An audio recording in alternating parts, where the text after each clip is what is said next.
नमस्कार दोस्तों, मेरा नाम अभिजीत कुमार और आज मेरे साथ है पंकज भैया। हम इनसे कुछ संवाद करेंगे, कुछ बिहार के राजनीतिक मुद्दे रहेंगे और इनसे कुछ बात किया जाएगा। जो मुद्दे गर्म है लेकिन आजकल उन्हें दिखाया जा रहा है, लेकिन सही तर्क वितर्क कोई नहीं दे रहा है। तो भैया मेरा पहला क्वेश्चन है आपसे ये कि इस राजनीति में हाल फिलहाल में जो नीतीश कुमार हैं, उन्होंने एक बयान दिया है कि बिहार में जो इंडस्ट्री एरिया है उसको बढ़ाया जा रहा है, जिससे कुछ बेरोजगार को रोजगार मिलेगा। तो क्या आपको लग रहा है कि बिहार में जो है स्टार्टअप का माहौल बन रहा है? क्या एक बहाना मार रहे हैं जीतने के लिए या कुछ सच में बोल रहे हैं ऐसा करेंगे? आप अगर आप सरकार के पक्ष में बात करते हैं तो आप इसे बहाना नहीं मानेंगे, अगर आप सरकार के पक्ष में विरोध में हैं तो इसे बहाना मानेंगे, है ना। लेकिन हमें इसे आगे आगे बात करना होगा, है ना, क्योंकि अभी फिलहाल इस साल बिहार सरकार ने बिहार के विभिन्न जिला में, है ना, जैसे हो गया वैशाली और सीतामढ़ी के बीच में जो कॉरिडोर बनता है, वहाँ पे इंडस्ट्रियल पार्क या जो इंडस्ट्रियल क्षेत्र जो है ना, जो विकसित करने के लिए प्रपोज किया है, प्लान लेके आया है। उस तरह दरभंगा में भी, फिर खगड़िया, पूर्णिया, ऐसे क्षेत्रों से में मतलब इस बार जो भी नीतीश कुमार जो यात्रा कर रहे थे, प्रत्येक जिला का यात्रा किया है नीतीश कुमार के द्वारा किया गया है, प्रगति यात्रा, उसको हम लोगों ने कवर भी किया था, लाइन बाय लाइन कवर किए थे। तो उसमें हमने देखा था कि सरकार बहुत सारा इंफ्रास्ट्रक्चर डेवलप किया था। उसके साथ साथ जो इंडस्ट्रियल स्थिति है उसको बेहतर करने के लिए औद्योगिक पार्क के लिए ज़मीन आवंटित करने का प्रावधान किया गया था। यह रहा है एक पक्ष जो सरकार को अगर हम सपोर्ट करेंगे तो सरकार मतलब यह तर्क देंगे। लेकिन दूसरा तर्क है कि क्या स्टार्टअप का माहौल बिहार में बन रहा है कि नहीं बन रहा है, यह मुद्दा वाला बात है ना। तो क्योंकि स्टार्टअप का माहौल फिलहाल बिहार में बहुत बेहतर नहीं है ना।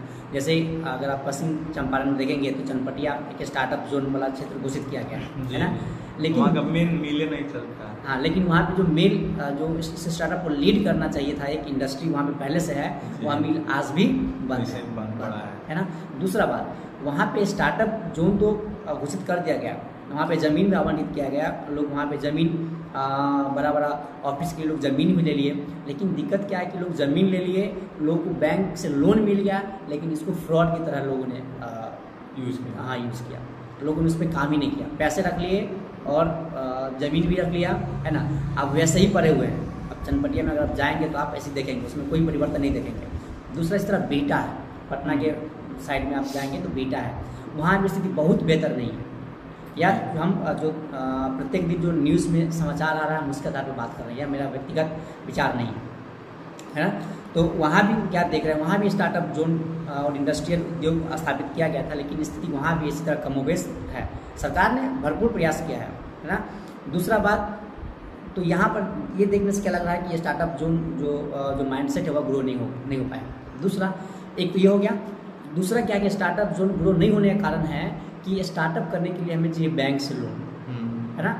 अब हमने एक जो हमारे एक मित्र हैं, हम उनके लिए जब बैंक में बात करने के लिए गए लोन के लिए, वो भी स्टार्टअप शुरू करना चाह रहे थे, है ना, तो बैंक सीधे देने से मना कर दिया। जब हमने उनको बैंक से इस बात के बारे में चर्चा किया कि ये स्टार्टअप जोन ऐसा स्कीम वगैरह है, इसके तहत तो देना चाहिए, मिलना चाहिए, तो डायरेक्ट बैंक ने इग्नोर कर दिया, बोला कि नहीं, आपको नहीं दिया जाएगा। बहुत सारा जो कारण कुछ दिया होगा, कारण बहुत सारा कारण बता देते कि आपके पास GST नहीं है, ये नहीं है, वो नहीं, 1000 कागजी प्रक्रिया बता दिया, है ना। तो कागजी प्रक्रिया इतना भारी भरकम कर दिया गया है बिहार में, क्योंकि सरकार सरल किया हुआ है, लेकिन बैंक क्या है कि लोन सभी को नहीं दे रहा है ना। तो दूसरा क्या है, जो स्टार्टअप का माइंडसेट है, जहाँ पर पैसा चाहिए स्टार्टअप के लिए, हम लोग भी जानते हैं कि बिहार में आज भी जो प्रति व्यक्ति आय 50,000 से 50,000 कुछ के आसपास में है। तो हाँ, तो हमारे पास उतना पैसे ही नहीं कि स्टार्टअप लेके जाए, है ना। तो दूसरा ये कारण रहा कि स्टार्टअप माइंडसेट यहाँ पे डेवलप नहीं हो पाया। तीसरा और भी कारण है, सामाजिक कारण है। सामाजिक कारण ये है कि हम लोग अपने समाज में कुछ नया चीज़ को बढ़ावा ही नहीं दे रहे हैं। हाँ, एक सरकारी नौकरी मिल जाए, उसको लेके आगे बढ़ना है, ये माइंडसेट है। जिस कारण क्या है, बिहार का बहुत बड़ा विडम्बना है कि सब लोग सरकारी जॉब की तरफ बढ़ रहा है। हाँ, यह विडम्बना या दुर्भाग्य कहिए, जो कहना है कहिए, यह है। यही सब कारण है कि बिहार में अभी तक जो माइंडसेट था, मतलब जो माइंडसेट जो सरकार ने व्यवस्था किया था, जो उम्मीद किया था, उस उम्मीद के अनुसार स्टार्टअप माइंडसेट विकसित नहीं है। ये मेरा तर्क है जी। बहुत अच्छा भैया। दूसरा का मेरा क्वेश्चन ये है कि आप बोले बिहार में स्टार्टअप नहीं तो लोग जा रहा है, अगल बगल जैसे दिल्ली जा रहा है, गुजरात जा रहा है, या मुंबई महाराष्ट्र जा रहा है, तो आप देख रहे हैं पलायन हो रहा है, मतलब लैंग्वेज विरोध हो रहा है, लैंग्वेजवादी चल रहा है। तो क्या बिहार की पलायन कभी रुक सकता है या हमेशा ऐसे ही चलेगा? ना मतलब ऐसा नहीं बोल सकते कि रुक सकता है, ये शब्द नहीं होना चाहिए। हाँ, रुकेगा ही क्यों, अगर हम अच्छा व्यवस्था करेंगे तो जरूर रुकेगा। अगर बिहार से हम नहीं जाएंगे, चाहे वो सब समझ जाए कि हाँ ये बात है, सब देश एक ही है, स्टेट बाई स्टेट नहीं बांटा जाए इसको। तो पहले आपका जो प्रश्न ये है कि क्या हम पलायन रोक सकते हैं कि नहीं रोक जी सकते, जी है ना? तो पलायन की ना बहुत बेहतरीन है, आप रोक सकते हैं। देखिए अगर पलायन रोकने का अगर सबसे पलायन बेहतरीन एग्जाम्पल देखना है तो आप तमिलनाडु का देखिए। 1960, 70, 80 के दशक तक में तमिलनाडु बहुत बड़ा इंडस्ट्रियल हब नहीं था। अपने देश का दक्षिणी राज्य है और बहुत बड़ा इंडस्ट्रियल हब नहीं था। वहाँ के लोग मुंबई में आके, जो उस समय बम्बई कहलाता था, वहाँ पे आके काम करते थे। जिस तरह बिहार के लोग आज जाते हैं मुंबई, दिल्ली, बड़े शहर में काम करने के लिए, है ना। राज्य के जो अपने देश है उसके विभिन्न गांव में, दूर दराज गांव में चले जाएंगे तो वहाँ भी आपको कोई ना कोई बिहारी मिल जाएगा काम करते हाँ, सही बोल रहे हैं। तो वही स्थिति था तमिलनाडु का, है ना।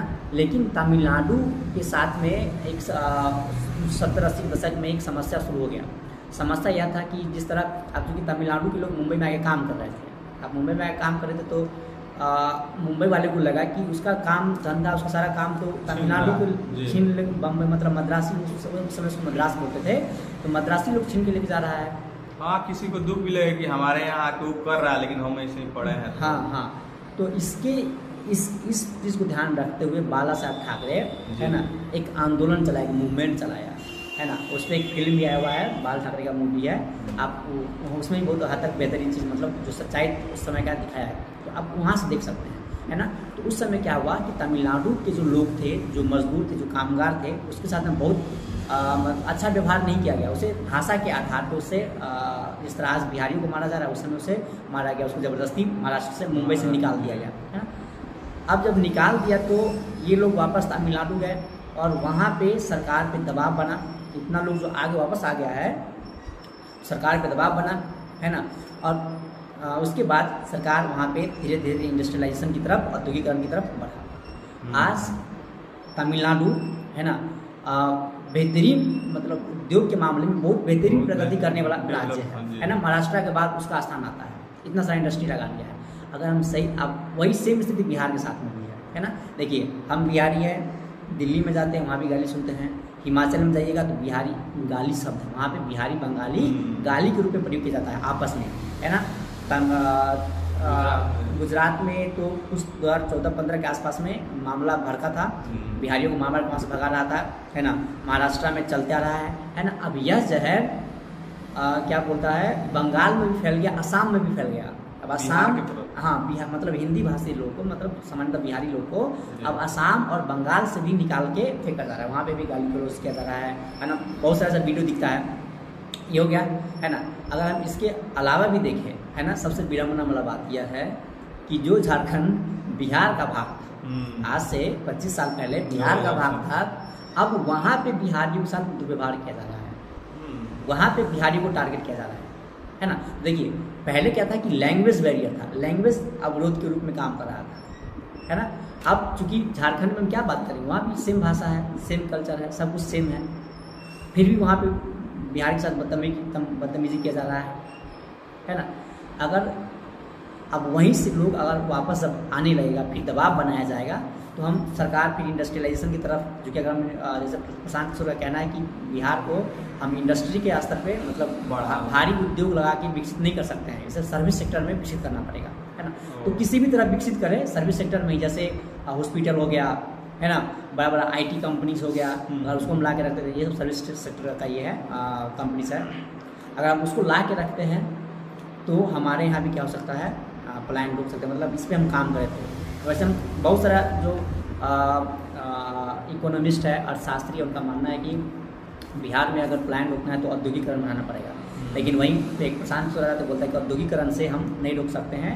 फिर वह तर्क देते हैं सिंगापुर का और स्वीडन का और स्विट्ज़रलैंड का, वहाँ पर बड़ा बड़ा इंडस्ट्री नहीं है, फिर भी अच्छा खासा लोग जॉब है और एम्प्लॉई है वहाँ पे अच्छा खासा, प्रशांत किशोर का जो बात है तर्क वाला सब होता है, अच्छा क्योंकि दुनिया देखा हुआ है, पढ़ा लिखा। हाँ, जैसे आपने एक वीडियो उनके ऊपर जी, रिसर्च जी। किया था तो आप बताए थे कि वह यूएन में भी काम कर UN चुका में भी है। काम किया। हाँ, तो यूएन का हेडक्वार्टर भी तो वैसी उन्हीं यूरोप में भी है, तो देखें दुनिया देखें वो प्रशांत ये किशोर। सब ठीक है भैया, मानी आपको आपके माहौल से स्टार्टअप का माहौल भी बिहार में अच्छा नहीं है, नहीं। पलायन भी हो रहा है अदर स्टेट। प्लान तो है, आप जो है आप जो बिहार का जो शिक्षा व्यवस्था या नौकरी इसके कमी का असली दोष आप भागीदारी किसको देंगे, या आप बोर्ड को देना चाहते हैं, या आप राजनीति बिहार के जो राजनीतिक मुद्दा है उसको देना चाहते हैं? इसके लिए जिम्मेदार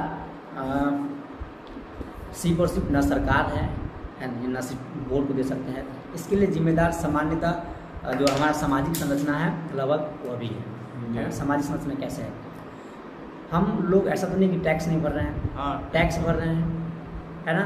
हम अपने इंस्टीट्यूशंस पे दबाव ही नहीं बना पा रहे हैं, हम अपने सरकारी संस्था पे दबाव ही नहीं बना पा रहे हैं। हम सभी जानते हैं कि 5 साल में जो मगध यूनिवर्सिटी है या बिहार यूनिवर्सिटी है मुजफ्फरपुर में, वह 4 से 5 साल लेता है ग्रेजुएशन कंप्लीट कराने में। जी, ये बहुत बड़ा मुद्दा भी है ग्रेजुएशन वाला मुद्दा, हाँ। बहुत बड़ा। तो 5 साल के आसपास लेता है। क्या आपने कभी देखा है दावा किया है 4 साल का, मतलब आप अगर 23 सेशन है तो 27 में खत्म करेगा, 24 है तो लेकिन ये टाइम पे कुछ कर नहीं रहा है, मतलब हाँ। बहुत बढ़ा रहा है तो इधर। आप देखिए सामाजिक मुद्दा कैसे बन जाता है। या क्या आपने कभी देखा है किसी भी स्टूडेंट के जो छात्र हैं या छात्राएं हैं उनके गार्जियन को प्रोटेस्ट करते हुए नहीं, कभी इस मुद्दे पे बात करते हुए देखे हैं? नहीं देखे हैं, है ना। उनको लगता है चल रहा है तो चलने दो। अगर सरकार मतलब लोग आगे सामने से दबाव बनाता सरकार पे तब तो सरकार पे दबाव बनता, है ना। जी। बिहार में मात्र एक यूनिवर्सिटी है, ललित नारायण मिथिला विश्वविद्यालय है, जो समय पर डिग्री दे देता है, जी। बाकी कोई भी यूनिवर्सिटी नहीं है, है नहीं, ना। ऐसा बिहार में भी पाटलिपुत्र यूनिवर्सिटी जाइएगा ना तो उसमें जो हम लोग का सत्र चल रहा है, अभी सत्र चल रहा है, 3rd सेमेस्टर का पेपर नहीं हुआ, लेकिन वहाँ का हो गया है, कन्फर्म है। जो हम लोग का अपने एग्जाम फॉर्म भी नहीं भरा गया है, पाटलिपुत्र का वो एग्जाम हो गया है। 2nd का हम लोग का रिजल्ट नहीं है, वहाँ रिजल्ट आके 3rd का भी एग्जाम हो चुका है, हम लोग का अभी 2nd का रिजल्ट नहीं है। ये भी तो भीमराव अम्बेडकर यूनिवर्सिटी से हम लोग सब आते हैं। हाँ, तो यही नहीं बोले, देखिए सामाजिक कारण तो है ही, सामाजिक कारण है कि हमारा जो समाज है इस स्तर पे लोग एक्टिव ही नहीं है ना। दूसरा यह भी है कि सरकार बहुत नाकामीपन दिखा रहा है ना। सरकार इसके लिए भी बहुत बड़ा दोषी है। सरकार अब समय पर रिजल्ट नहीं आने का कारण क्या है कि हमारे यूनिवर्सिटीज़ में, हमारे कॉलेज में, जो गवर्नमेंट कॉलेज है वहाँ पे जितने स्टूडेंट के अनुपात में छात्र और शिक्षक का जो अनुपात होना चाहिए है ही नहीं। अब छात्र और शिक्षक का अनुपात है ही नहीं तो न समय पर कोर्स खत्म होगा, न समय पर सिलेबस, बच्चा का हाँ, संख्या बढ़ते जा रहा है। हाँ, अब विद्यार्थी का जनसंख्या बढ़ते जा रहा है ना। अब इससे क्या हो रहा है कि जो अनुपात है वो गड़बड़ा गया। अब अनुपात गड़बड़ा गया तो वर्कलोड मास्टरों पे, टीचरों पे बढ़ जाता है ना। अब जैसे वर्कलोड बढ़ जाता है तो यूनिवर्सिटी प्रशासन द्वारा, तब इस हिसाब से तो हम राजनीति को दोषी मानेंगे, क्या कि वो वैकेंसी निकालता तो अच्छा खासा टीचर हाँ, अवेलेबल तो रहता। राजनीति को तो आप दोषी मानिए, हम कहाँ क्या बोले, राजनीति दोषी है ही। लेकिन अगर यह चीज़ बहुत जल्दी कब समाप्त हो जाता है, जब हमारे गार्जियन आगे बोल रहा है, प्रोटेस्ट करते हैं। प्रोटेस्ट करता है। क्या आपने कभी भी जब वोट मांगने के समय कभी आपको दिमाग में आया है कि अच्छा यूनिवर्सिटी इतना लेट चल रहा है, आपके गार्जियन ने बात किया उस बारे में? नहीं बात किया हो। चाहे राजनीति भी है, इसका बहुत बड़ा कारण है। तो भैया आपके हिसाब से आप आज जो बिहार का युवा है तो ये सब झेल रहा है, तो आपको क्या लग रहा है ये बिहार का जो युवा है जात पात देख के वोट कर रहा है, जात पात से ऊपर वोट कर रहा है? यह ना मतलब जो जाति पाति वाला आधार है, बिहार में सबसे ज़्यादा खेल इसी का होता है। नहीं, यह गलत फहमी हम लोग जी। है ना। भारत का ऐसा कोई भी स्टेट नहीं है जहाँ पे तो जाति ऐसा के आधार मानना पे है। वोट होता है। यह आदमी बिहार को बदनाम किया गया है, जी, मतलब मेन स्ट्रीम कहा मीडिया जाता है। जी। में बदनाम किया गया है। हम तमिलनाडु में भी रहे हैं, कर्नाटक में भी हमने रहा है, हमने मध्य प्रदेश सोसाइटी को भी नज़दीक से देखा है, हमने हिमाचल की सोसाइटी को भी नज़दीक से देखा है, हमने दिल्ली की सोसाइटी को भी नज़दीक से देखा है ना। हमने हरियाणा को सोसाइटी को भी नज़दीक से देखा है, हमने यूपी में भी कुछ जो सोसाइटी है उसको भी हम बहुत नज़दीक से तो आप ऑब्जर्व जब किए थे हैं। उस टाइम पलायन नहीं था? हाँ? आप जब थे उस टाइम पलायन विरोध नहीं हो रहा था, लैंग्वेज विरोध? नहीं, तो हम लोग थोड़ा बड़े बड़े पोस्ट होते थे। हाँ, ये तो भी होता है। ये किसका होता है, समस्या किसके लिए होती है? मजदूर के लिए होता है। सामान्य जनक आदमी। हाँ, अब जो इंजीनियर होता है उससे कोई बात करने नहीं जाता, डांट के भगा देगा, पहले बोलेगा तो काम हमारे हमारे स्टेट का काम डेवलप कर रहा है इंजीनियर जो भी है। हाँ, तो इंजीनियर से ये नहीं कर सकते हैं। हाँ, तो हम इस सब सोसाइटी को हमने नज़दीक से देखा है ना। तो वहाँ भी जातिवाद जितना बिहार में विद्यमान है उपस्थित है, उतना ही वहाँ भी है हाँ। ना। अब वहाँ पे क्या है कि चूँकि अब वहाँ पे इसको हम हाईलाइट नहीं कर पाता है, मीडिया हाईलाइट नहीं कर पाता है, और यहाँ पे मीडिया भी हाईलाइट करता है और हम बिहारी खुद ढिंडोरा पीट रहे होते हैं कि यहाँ जाति जाति के वोट होता है ना। अब एक चीज़ आप जाति पे अगर आपको बेहतर जानना हो, मतलब कि अगर बिहार में आपको लगता है कि जातिवादी है, तो कर्नाटका में बीजेपी जीत रहा था जब वहाँ पे जो येदियुरप्पा मुख्य नेता है, मुख्यमंत्री वहाँ पे रहे हैं। जब जब मुख्यमंत्री के तौर पे येदियुरप्पा को बीजेपी लेके आया, वो बीजेपी जीत गई। जब जब उसको हटाया, बीजेपी हार गई, है ना। तो येदियुरप्पा को नहीं मालूम है, वहाँ पे कर्नाटक में हम लोग पढ़ते हैं 12th क्लास में लिंगायत आंदोलन पढ़ते हैं, है ना। तो उसी लिंगायत आंदोलन से वह संबंध रखता है येदियुरप्पा, उस समुदाय से, है ना। अब उस समुदाय का कर्नाटक में लगभग 30% के आसपास जनसंख्या है, मतलब 30%। अब वो जाति के आधार पे, अपना समुदाय के आधार पे एक तरफा वोट करता है ना। अगर येदियुरप्पा है तो उसको वोट करेगा, या तो कांग्रेस खड़ा किसी को कर दिया, मतलब लिंगायत समुदाय से उसको वोट करेगा, है ना। तो यहाँ भी जातिवादी है। हम दूसरा एक और उदाहरण बताते हैं जातिवादी का। एक भूषण करके थे, ब्रिजभूषण करके थे, सांसद रहे हैं बीजेपी की तरफ से। उन पर चूँकि वह महिला कबड्डी एसोसिएशन के पहलवान जो एसोसिएशन है ना, एथलीट एसोसिएशन, उसके अध्यक्ष रहे हैं। उस पर उन व्यक्ति पे क्या बोलते हैं, जो रेप का है ना, महिला शोषण का, जो पहलवान शोषण है, उसका आरोप लगा, है ना। वह व्यक्ति बीजेपी के तरफ से था, है ना। उस व्यक्ति को बीजेपी, है ना, बहुत मतलब जैसे आरोप लगा तो नहीं निकाल पाया। क्यों? क्योंकि वो जिस समुदाय से आता है ना, है ना, तो वो जिस समुदाय से आता है उस क्षेत्र में, है ना, उसके वो नेता है, ब्रिजभूषण नेता है। अगर वो हट गया, है ना, तो उसके समुदाय वाले बीजेपी को वोट नहीं करेगा, है ना। बीजेपी वोट नहीं करेगा मतलब उसका अच्छा खासा नुकसान हो जाएगा। तो इस हिसाब से तो कर ही सकते हैं कि बिहार में वोटिंग जाति देखी किया जाता है। तो हम क्या बता रहे हैं कि जो ये जाति वाला आधार है, सिर्फ बिहार में नहीं है ना, यह हर एक जगह है। बिहार में भी है, बिहार में भी है, लेकिन सिर्फ और सिर्फ बिहार में नहीं है। कम है। अगर बिहार में ज़्यादा होता तो 18% यहाँ पे यादव जी है। हाँ, उसका तो उस हिसाब से तो जदयू सरकार बनती है। तर्क लगाइएगा, अगर तर्क लगाइएगा तो 14% ये है बिहार में यादव है, है ना। उसके बाद कुल मिला देते हैं, सारा मुसलमान को मिला देते हैं, 17% हो जाता है ना। तो ऐसे में तो मुख्यमंत्री होना चाहिए था तेजस्वी यादव का, है ना। 2005 के बाद सत्ता से बाहर गया, आज तक सत्ता से बाहर, है ना। तो बिहार में हाँ जातिवाद है, लेकिन मतलब ऐसा नहीं बताया जाता उतना है नहीं। हाँ, जो उतने स्तर से मतलब नहीं कह सकते हैं। बाकी है, अगर हम जातिवाद देखें तो डाटा निकाल के दिखाइए जी, है ना। डाटा पे बात करते हैं, है ना। यादव 14%, फिर भी सब मुख्यमंत्री नहीं बना रहा है। यह सब है। तो ऐसा है कि मुद्दा है कि बिहार का जो युवा है जाति आधार पर वोट करता है। हाँ, कोई शक नहीं कि जाति के आधार पर वोट करता है, लेकिन हाँ और भी चीज़ है जिसके आधार पर लोग वोट करते हैं, लेकिन जाति प्रमुख भूमिका जरूर निभाता है, इसमें कोई शक वाला बात। अच्छा, तो ये हो गया भैया युवा वाला मुद्दा हम लोग। अब महिला मुद्दा बात करें। आप देखें कोई भी क्रांति हो, चाहे कोई भी मतलब समर्थन, उसमें महिला का कुछ ना कुछ योगदान होता है। बिना महिला को योगदान के कुछ तो बन भी नहीं सकता इंडिया। तो आपको क्या लगता है बिहार में जो है, बिहार की राजनीति में महिलाओं का योगदान क्या है, क्या भूमिका है महिलाओं की? पहले तो आज से अगर 20 साल 2005 से पहले हटा देते हैं मामला, तो महिला का कोई बहुत खास भूमिका नहीं रहा है ना। अगर सिर्फ हमें उस बीच में अगर 1948-47 से लेकर अगर 2005 के बीच में कोई दिखता है तो एक ही मात्र महिला मुख्यमंत्री दिखती है, राबड़ी देवी, है ना। और भी कोई बहुत भारी चेंजेस नहीं दिखता है। तो बहुत ज़्यादा भूमिका शिक्षा का अभाव था, शिक्षा का अभाव था, लेकिन कह सकते हैं। दूसरा बात, आज भी कौन सा जो महिला है हो गया है कि जो समझ रही है महिला, मेन स्ट्रीम जो, हाँ मेन स्ट्रीम जो राजनीति है वहाँ से आज भी महिलाएं कटी हुई है। हाँ, कह सकते हैं, है ना। मेन स्ट्रीम जैसे मुख्यमंत्री लेवल पे हो गया, मंत्री लेवल पे हो गया, है ना।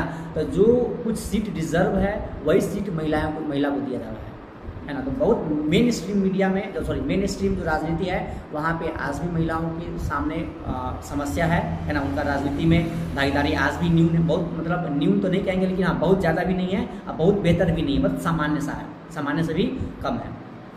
लेकिन हाँ अभी क्या है, लेकिन वर्तमान में अगर हम उससे मेन स्ट्रीम का नीचे आते हैं तो उसका प्रभाव ज़रूर पड़ा है, महिलाओं के द्वारा ज़रूर प्रभाव डाला गया। जैसे क्योंकि अगर उनका ही मतलब महिलाओं का ही योगदान है कि बिहार में शराबबंदी कानून लागू हुआ, है ना। उसके बाद ये बड़ा मुद्दा है है ना। अब अगर चूंकि राजनीति में लोग भागीदारी कर रही है है ना। अब उसे अधिकार समझ में आने लगे, वोटिंग कर रही है ना, तो अपना बेहतर सोच पा रही है, इसलिए है ना उसका डिमांड था जागरूक हो गए, जागरूक। हाँ, तो अभी थोड़ा फिलहाल थोड़ा बढ़ रहा है, स्थिति बेहतर हो रहा है पहले की तुलना में। दूसरा बात है कि शराबबंदी के बाद अगर हम देखते हैं तो महिला लोग को अगर एक्टिवनेस नहीं होता महिला लोगों में, तो जो बिहार पंचायती राज का जो चुनाव होता है, स्थानीय स्तर का जो चुनाव होता है, हाँ, वहाँ पे लगभग 50% का रिजर्वेशन दिया गया है महिलाओं को, 50% सीट रिजर्व है महिलाओं के लिए, है ना। और इसी भूमिका को समझते हुए सरकार के द्वारा अभी लगभग 35% सीट जो है ना महिलाओं के लिए बिहार जितने भी गवर्नमेंट जॉब है उसमें महिलाओं के लिए रिजर्व कर दिया गया है। दूसरा, महिलाओं के लिए जो बहुत सारी योजनाएं आती हैं, जैसे क्या होता है जीविका योजना, जीविका है ना, इसमें स्पेशल महिलाओं के लिए है ना। तो वहाँ से महिला लगभग, अभी हम आज रिपोर्ट देख रहे थे, 1.5 करोड़ के आसपास जो महिलाएं हैं पिछले 10 साल में जीविका के माध्यम से रोजगार हासिल किया और सशक्त हो गई है ना। जीविका हो गया, आत्मसम्मान बढ़ा है ना, और भी बहुत सारी उद्यमशीलता है, मतलब उद्योग स्थापित करने के लिए, छोटा मोटा उद्योग स्थापित करने के लिए महिलाओं क्या करती है, आप लोन लेती है तो महिलाओं को 50% लोन माफ़ कर दिया जाता है महिला के नाम पे, महिला को मतलब प्राथमिकता दिया जाता है। तो यह सब है, वर्तमान में भूमिका में वृद्धि हुई है राजनीति में, अच्छा मतलब यही सब पकड़ है, आत्मसम्मान, मतलब अपने आप को उन्होंने उनके द्वारा सशक्त किया गया है। तो अभी उन लोगों का भूमिका में थोड़ा बदलाव हो रहा है, मतलब पॉजिटिव बदलाव हो रहा है ना। लेकिन हाँ, यह बदलाव निचले स्तर पर है, लेकिन मतलब इसको हम यह कह सकते हैं कुछ ना से कुछ हाँ से, हाँ, मतलब बहुत बेहतर है। आने वाले 10 साल 15 साल 20 साल में हम लोग देखेंगे कि हाँ, महिलाएं भी सक्रिय राजनीति में भागीदारी ले रही है। वैसे है, लेकिन कुछ गिना चुना है, तो उसको हम लोग बहुत बेहतर ये नहीं मानेंगे, मतलब बहुत बेहतर नहीं मानेंगे। दूसरा क्या, जैसे कि पंचायती राज में महिला अच्छा खासा भूमिका निभा रही है, लेकिन पंचायती राज या जो स्थानीय स्तर के चुनाव है उसमें क्या हो रहा है कि नेता तो महिला ही है, चुनाव तो महिला ही लड़ती है, लेकिन उसके पावर का असली उपयोग या तो उसके पति के द्वारा या उसके बेटा के द्वारा किया जाता है। हाँ, मतलब जो है घर का सदस्य के द्वारा किया, हाँ, वो सिर्फ उसे मतलब नाम मात्र के लिए खड़ा कर दिया जाता है। तो यही है कि मतलब आने वाले समय 10 साल लगेगा, अभी 15 साल, फिर महिलाओं की भूमिका में और बड़े स्तर पर वृद्धि होगा। ठीक है भैया, बहुत धन्यवाद आपका। अगर आपको मतलब ऐसा ही आप चाहते हैं कि ऐसे तर्क वितर्क पर वीडियो बने, तो आप हमें सब्सक्राइब कर सकते हैं, फेसबुक पर देख रहे हैं तो फॉलो करें, और कमेंट करें कि क्या बिहार में कौन मुद्दा पे आप वीडियो देखना चाहते हैं। ग्रेजुएशन जो आज देख रहे हैं, मतलब ग्रेजुएशन वाले तो कुछ भैया लोग कमेंट किए, कुछ भी वीडियो बनाए, बिहारी राजनीतिक मुद्दा पे कोई वोटिंग चोरी, मतलब आपको जो अच्छा लगता है उसको आप कमेंट द्वारा बताएं। आज की वीडियो में इतना ही, धन्यवाद।